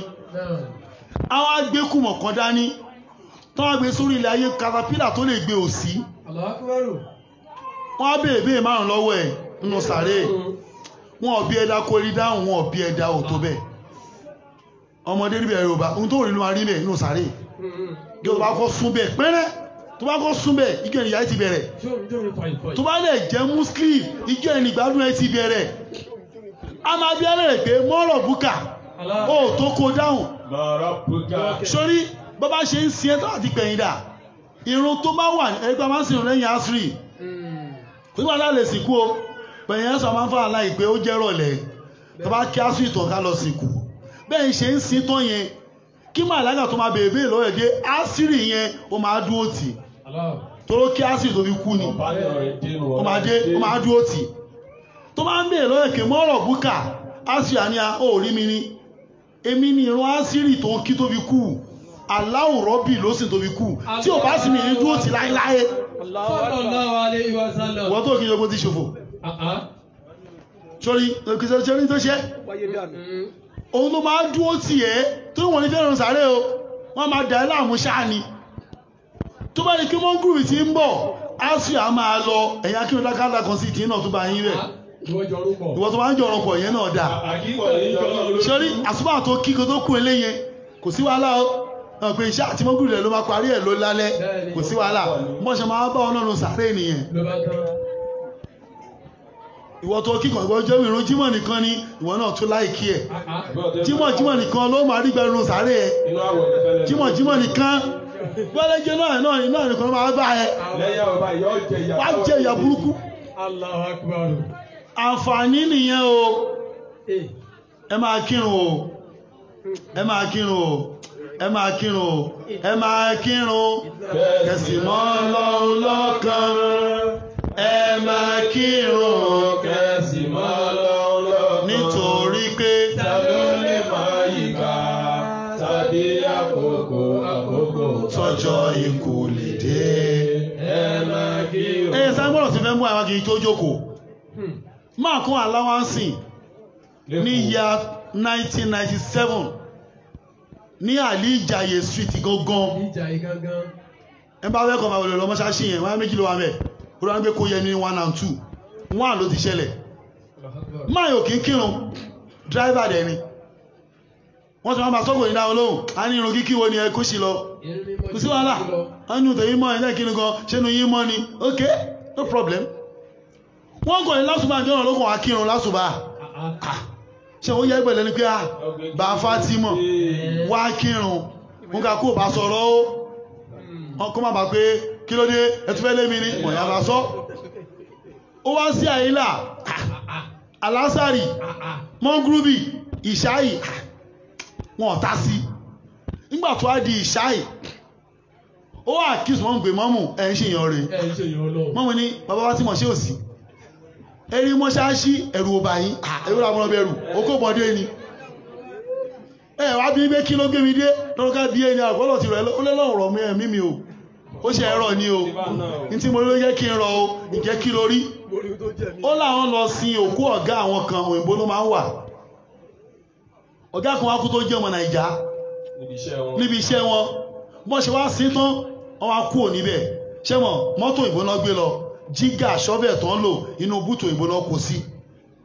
Wọ́n ṣàn drive lọ. Òyìnbó kàn wọ owó ẹ̀ pé aago tí máa £90,000. Bó ló wà kẹ̀? Òyìnbó á rí pípà tó fẹ́ bu yẹ̀pẹ̀ sí Mr. John lórí ní ọgbẹ́ máa jábọ́. Ó mọ̀ ní driver let's turn back. Driver ni àá. Wọ́n ti sìnkú ewu mọ́ òun ni à just 5 minutes ago. Ní kí let's go back. Wọ́n máa lọ wá síbi sàté o. Ó yá máa wú. Máa wú. Fẹ́ mú aago mi máa wú. Wọ́n dẹ̀ wú. Ó kàn gbọ́ pé ju jíjọ ó kàn gbọ́ ká pẹ̀lú ṣọ́bẹ̀ káàkẹ̀. Ta ló kó ṣe ìsínú sàárè? Nígbà tó máa bá a débẹ̀, wọ́n bá ọ̀gbẹ́ni tó jókòó ni. Ẹni tí wọ́n tọ́ ti sí pósí ẹ̀ ti ṣí dànù. Ọba tó jókòó sínú pósí. Wọ́n wá rí chain lọ́wọ́ ẹ̀ tí ó wọnú ilẹ̀ lọ. Ó ní kọ́mà. Kò rántí àti máa go mọ́. Eléyìí ṣe story reality ni. Ṣó dìgbà tó bá tó rírú ẹ̀ kórí ẹ tó pé wá. Àtúwá tó kọ̀ wọ́n náà nù sáré. Àtúnṣe wá ní sí wọ́n gbà ní. Àtúnṣe wá sí o. Tó bá jẹ́ Muslim lọ́wọ́lọ́wọ́ yìí, Ọlọ́run ṣì bá ẹ ṣe. Tó bá ti kú òun bí pẹ́rẹ́ lọ gbà sílámù straight. Subhana rabbika.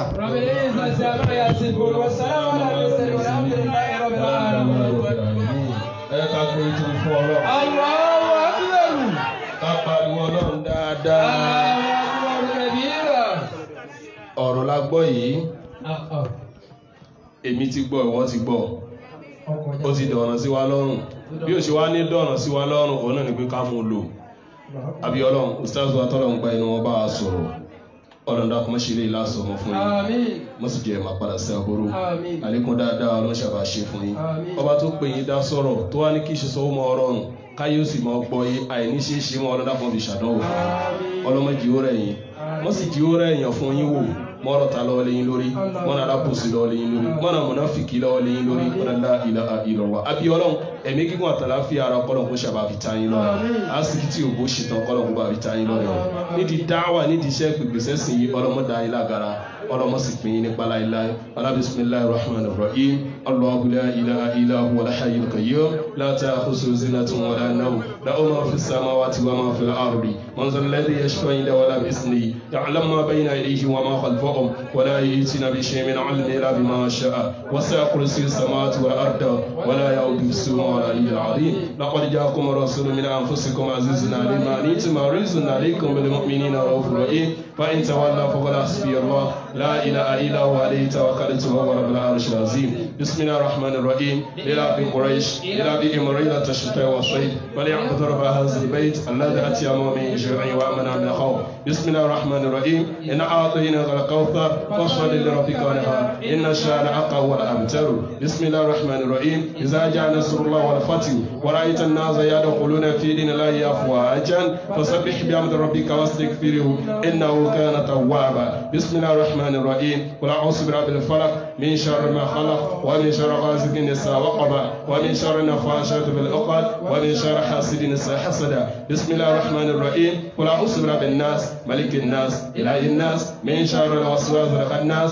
الذي يوسوس في صدور الناس من الجنات والناس ولا حول ولا قوة إلا بالله العلي العظيم. ẹ̀ka ṣe amínà Àmín. eléyìí tó kàn sí ọ̀nà nìkan pé bàbá wa Sheikh Moti ọ̀la kí wọ́n bá ṣàdúrà fún gbogbo ìjókòó àti àwọn ọmọ òkú lápapọ̀ ẹni tó bá ṣe tẹ̀fẹ̀ tọrọ káyè ṣe subhana rabbika kí òǹkálùkù ká máa tẹ̀síwájú nínú ìrìn àjò wa nínú ìgbésí ayé àwọn sáàsì wa ní ẹ má ṣe pàtí o kò sí pàtí òkú o ẹ má lùlù ń bí òkú torí ọlọ́run o ní tí Islam fọwọ́ sí la ṣe yí o. náà mo rò pé gbogbo wa náà ni agbọ́yé eléyìí tí ọlọ́run ọba tó pè wá sí tá ànábì ṣàlàyé rẹ̀ fún wa òun náà làdúrà tá a ṣe yìí ká wá fáwọn èèyàn lóúnjẹ sàárà ni bọ̀ ká wá dápa tílẹ̀ ìyẹn ni ọlọ́run ọba ò fẹ́ ìyẹn ni ó máa jẹ́ ìnira fókù yóò sì tún máa jẹ́ ìpèsè ìyálẹ̀ fáwọn tá a ṣe torí pé tí ò bá yí pé inú wa dùn kẹ́ pé ẹni tó ṣaláìsí kí láà ṣe pátí lẹ́yìn rẹ̀ fún kò sí tí bí pátí jù dùnú lọ ẹnìkan tí ń bẹnu bànújẹ́ ò ní dájọ́ pátí torí ẹjọ́ nítorí ọlọ́run ìyá yìí á rí pé ọsìn lọ́hùn kò ní wọ́n sì láwọn àgbẹ̀yìn tẹ́yìn sí ọmọ ẹ dákun ẹ má jẹ́ kí a tún wá jẹ́ pé àwa náà láti wá máa ṣàkóbá fún ìta ti ṣe àbí tíya náà ti ṣe ńgbà tí wọ́n ń bẹ láyé ká ṣàdúrà fún wọn ká sì ṣe sàárà lórúkọ wọn ká tún mọ́sálásí ṣe ká ṣe kí ni ká gbẹ́kàn àbí ká gbẹ́bọ̀ àbí ká ṣe nǹkan kan kódà ká wo àwọn ọmọ tí wọ́n ní the scholarship káwọ̀ pé lórúkọ màmá mi mo ń sponsor education lágbájá yìí oore yóò mọ̀ ṣe kí ni ládàáyọ̀ mọ̀ lọ bá ìyá yẹn àwọn yẹn lálé ṣe ṣẹlẹ̀ gbogbo à ń ṣe pátí yẹn dákun torí ọlọ́run níbẹ̀ yìí tiwa náà jẹ́ o la ilaha illallah aláàjọ kò sùsù ọlọ́ àbá àwọn tí ọ̀la bismillah. Sallu ala nabiyyil karim. Sallallahu alayhi wa sallam. Adá ọpẹ́ fún ọlọ́run. Alhamdulillahi. Ọlọ́run bá tó lọ́pẹ́. Alhamdulillahi. Ọlọ́run máṣá ìgbọ̀pẹ́ wa. Àmín. Ọlọ́run gba yẹn wa. Àmín. Atọrọ ìkẹ́ ìgẹ́ ọlọ́run wọn síwájú ẹ̀dà ànádùn Muhammad lórí àwọn ará ilé àwọn sàbí ẹ̀. Àmín. Ọlọ́run jẹ́ máṣá bàbá pa ń kọ́ mọ́nà bí kẹ́. Àmín. Tó fi kárí gbogbo àwọn tí à ń tẹ́lẹ̀ tó ṣe lá Muhammad títí di ọjọ́ ẹ̀san. Àmín. Akíra wa pé ní kíkẹ́ ọlá pé assalamu alaikum wa rahmatullahi wa barakatuh. Wa alaykum salam wa rahmatullahi wa barakatuh. Àkọ́kọ́ mú kí ustaz wa gbà Allah Sheikh Muhammad Dami Adégúnwà Labbaika di Christ Ọlọ́run jẹ́ kẹ́ igun lẹ́mí fún wa. Àmín. Ìròyìn ṣọ̀wọ́n Ọlọ́run ló sì gbé yín kalẹ̀ bẹ́ẹ̀. Alhamdulillah. Ọlọ́run jọ má jẹ́ àwa yìí ti báyìí. Àmín. Ọlọ́run jẹ́ agbádùn yín pẹ́. Àmín. Ọlọ́run jẹ́ agbádùn yín pẹ́. Àmín. Ọlọ́run jẹ́ agbádùn yín pẹ́. Ọlọ́lá awolowala quwwata illa billah. Gbogbo ìjọ Risalatul Haq Ọlọ́run jọ dáwà Ọlọ́run jọ Ọlọ́run jẹ́ kíjẹ náà Ọlọ́run jẹ́ kó máa gbòòrò sí Ọlọ́run má jẹ́ òtú láíláí àti gbogbo ìjọ dáwà òdodo bẹ́ẹ̀ Ọlọ́run jọ má ṣàfẹ́sẹ̀ wọn nílẹ̀ la hawla wala quwwata illa billah ìlàrílẹ̀ àṣẹ lẹ́yìn kíkí náà fi kíkí ti ustaasi wa gbà ó fi kí apáwa wọn Saheed apáwa rẹwàásì alájọṣe tó dáa ní gbogbo wa Ọlọ́run jọ ọlọ́mọdọ̀rọ̀ wa rú tó fi kárí gbogbo àwọn bàbá tí wọ́n wà lórí ìkàlẹ̀ ń bí Ọlọ́run ní yóò yọkú sẹ́ni kankan wa la hawla wala quwwata illa billahi ìlàrílẹ̀ àṣẹ mo kí gbogbo ẹbí òkú torí àwọn Yorùbá wọ́n ní kéèyàn tó tẹ̀yàn rìn omi lèèyàn kọ́ máa tẹ̀ téèyàn bá tún gbẹ́lẹ̀ léèyàn tún kún mi téèyàn bá tún kún mi àtún kan yan rìn Ọlọ́run ló ṣí bẹ́ẹ̀ Ọlọ́run má ṣàwọlé abẹ́ gbogbo àwọn tó ń jẹ́ mọ̀lẹ́bí ìyá wa tí wọ́n ti kọjá sálẹ̀ kìámọ̀ Ọlọ́run nídìílé ìyá nídìílé bàbá nídìílé ọkọ ọlọ́njọ́ ọlọ́mọṣẹ́ àdúró tẹnì kọ̀ọ̀kan wa ọlọ́lá ìlà ìlàlá tó fi kárí gbogbo àwọn ọmọ náà látòkè délẹ̀ ọlọ́njọ́ ọmọṣẹ́ àbáwá dúró tì wọ́n ọlọ́lá ìlà ìlàlá orúkọ tí wọ́n pè wọ́n kí àwọn tó jáde láyé abẹ́ ọlọ́run lẹ́yìn ìgbà tí àwọn jáde láyé orúkọ aburú ọlọ́mọṣẹ́ kan yóò fi pè wọ́n ọlọ́lá haúlẹ̀ wàlá quwwata ìlà ìlà ìlà ìlà sí ẹ̀ àkọ́kọ́ ń bẹ̀ òun náà ni pé ustaz ti bá wa sọ̀rọ̀ tó pọ̀ tàbádẹ̀ wo jókòó yà á rí pé ìjókòó tó lálàáfíà parí ni bí ayé dẹ́ ṣe ṣe sọ́lọ́run lọ́lọ́run ṣe ṣe sí a mọ ọ̀pọ̀lọpọ̀ àwọn òde tá a bá jókòó báyìí wọ́n á ti ṣe ẹ̀há fáwọn ọtí wọ́n á ti wà lẹ́sẹ̀ báyìí ṣùgbọ́n orí jókòó yóò rí bẹ́ẹ̀ wọ́n dẹ̀ tún kí wà nílò pé ká má jẹ́ kó rí bẹ́ẹ̀ o torí ọlọ́run á ràn wá lọ́wọ́ ọlá àjẹkàn ṣe ọlọ́run àwa bẹ̀ ọlọ́run fún ìyàwó tí wọ́n bọ́ sálẹ̀ kìí àmọ́ ọlọ́run má ṣe bá wa kẹ́ wọn ọlọ́run bá wa gẹ̀ wọ́n bá wa yan màláìka aláàánú tí wọ́n ọlọ́run má ya màláìka ìyà tí wọ́n iwájú tán dojúkọ ọlọ́run jẹ́ ó dáa ẹ̀yìn tí wọ́n filẹ̀ náà làwọn ọmọ àtàwọn ẹbí ọlọ́run má jẹ́ ó bàjẹ́ láéláé ọlọ́lá ọlọ́wọ́lá pọ̀tà ilá abilá ilá ní àṣì káṣí bísímìlá ìwọ̀n kúlúwà ńlá ọkọ̀ ogun láwọn tàmà rí bẹ̀ ọlọ́run ṣe bá fi kẹ́ wọn bismillahir rahmanir rahim qulhuwallahu ahad allahu samad lam yalid wa lam yulad wa lam yakun lahu kufuwan ahad àwa bẹ̀ ọlọ́run lórí ẹnì kọ̀ọ̀kan wa náà tá a wá sáàyè yìí lénìí ẹni rere tí máa gbé èèyàn tí jókòó yàn fi ń rí báyìí ọlọ́run ṣe àgbẹ̀yìn ẹ̀yàwó náà ọlọ́run máa jẹ́ kí yáwá gùn lẹ́mìí ọlọ́run jẹ́ agùn lẹ́mìí má jẹ́ àwọn kékeré ọlá àjẹkùn ṣe ọlọ́run àtúbọ̀tán dáadáa ọlọ́run kó ṣe fẹ́ni kọ̀ọ̀kan wa ọlọ́lá haúlà ọlá kúwàtà ìlà rẹ̀ torí kí látúbọ̀tán dáadáa òun náà lẹ́ni tó bá tán sínú Islam bí àwa ṣe tán sínú Islam yìí ọlọ́run máa ṣe fẹ́ni kọ̀ọ̀kan wa lá haúlà wàlá kúwàtà ìlà rẹ̀ gbogbo afátá àtẹni tó wá láti Èkó ni ẹni tó wá láti Ìbàdàn gbogbo àyíká àyè tá ti wá ọlọ́run máṣe mú padà sáyé wà lọ́rọ̀ mọ̀tàláfíà ọ̀làlá haúlá ọ̀là kúwàtà ìlà bísmìlá iná àtọ́ iná.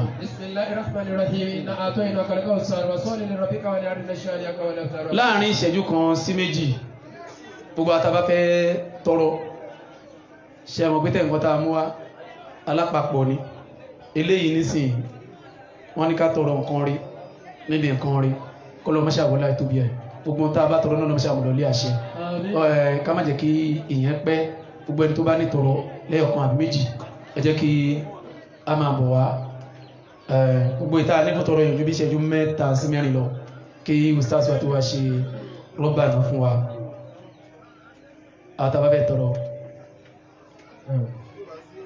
tí ó bá wá sí kí àwọn ustaz kí wọ́n ṣe rọ́bà náà fún wa tọ́ ayé wa ọlọ́run jẹ́ ó dáa o ọ̀run wa ọlọ́run jẹ́ ó dáa ọlọ́run má torí pọ́nrún wa máa dá pápá ayé wa jẹ́ ọlọ́run má torí pé ayé wa ó dá ọlọ́run má bọ̀ ọ̀run wa jẹ́ o àtàyé àtọ̀run méjèèjì ọlọ́run jẹ́ ó dáa fún wa ọlọ́run jẹ́ àròrí ọlọ́run jẹ́ àsọ̀rí ọlọ́run jẹ́ àròrí ọlọ́run jẹ́ àsọ̀rí ọlọ́run má jẹ́ àsọ̀ sínú ẹkún ọlọ́run má jẹ́ àsọ̀ sínú òṣì játijàti rédèrèdè ọlọ́run má jẹ́ òkẹ́yìn ọ̀rẹ́ nìkan wa kalimatu musharafa la ilaha illallah muhammadu rasulullah sallallahu alaihi wasallam ní kọ́lọ́n jẹ́ kẹ́ni kan ṣe gbólóhùn gbẹ̀yìn wa la hawla wala quwwata illa billahi al-azim ọlọ́run má parẹ́ máa tí ó parẹ́ ọlọ́run là máa tí ó là ọlọ́run má parẹ́ máa tí ó parẹ́ ọlọ́run là máa tí ó là allahumma anjina wala tu'alikna ma li alikin birrahmatika ya arhamar rahimin ya rabbal alamin rabbana salamna anfusana wa in lam taghfir lana wa tarhamna لا نكون من الخاسرين ربنا هب لنا من ازواجنا وذرياتنا قرة اعين واجعلنا للمتقين اماما ربنا لا تؤاخذنا ان نسينا او اخطانا ربنا ولا تحمل علينا اسرا كما امرته على الذين من قبلنا ربنا ولا تحملنا ما لا طاقة لنا به واعف عنا واغفر لنا وارحمنا انت مولانا فانصرنا على القوم الكافرين ربنا آتنا في الدنيا حسنة وفي الآخرة حسنة وقنا عذاب النار سبحان ربك رب العزة عما يصفون وسلام على المرسلين والحمد لله رب العالمين صلوا على النبي المصطفى صلى الله عليه وسلم.